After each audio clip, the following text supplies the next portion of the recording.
3,000 กีบแล้วสำหรับค่ำคืนนี้นะเขาจะขายเพียงแต่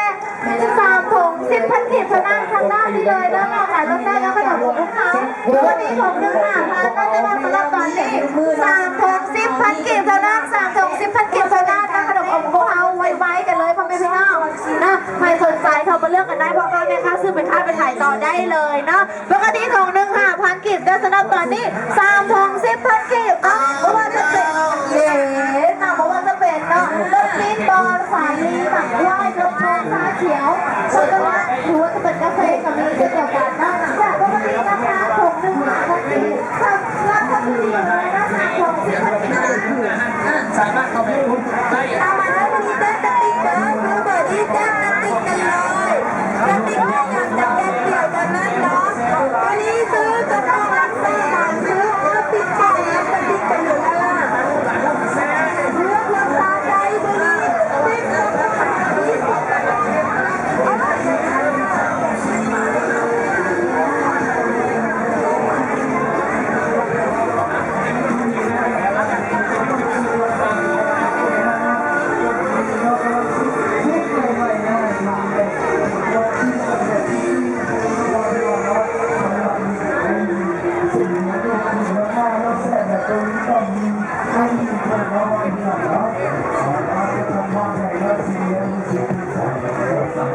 Gangnam Style Gangnam Style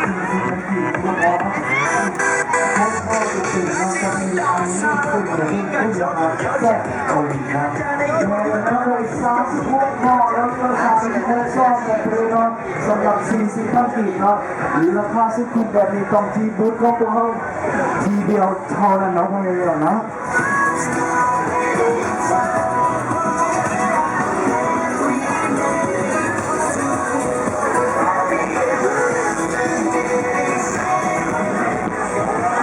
นอกจากนั้นจะไม่มีไอ้หนึ่งการเด็กจะลงทุนด้วยเลยนะการกระโดดกระโดดนอกจากนี้กา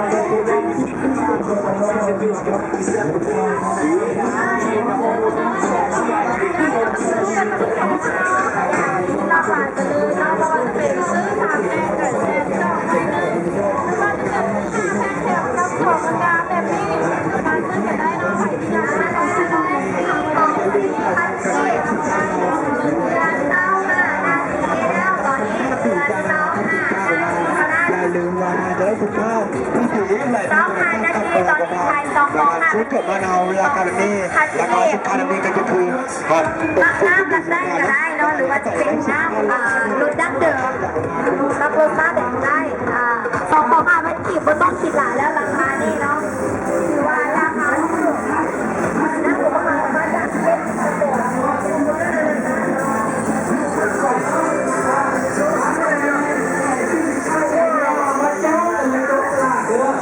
ลงตลาดทางด้านนี้เลยนะมาได้เลยนะสบายดีทุกท่านเด้อโอ้ยนะมาอันว่าเยี่ยมยามทางเขาทักทายสบายดีที่บูธ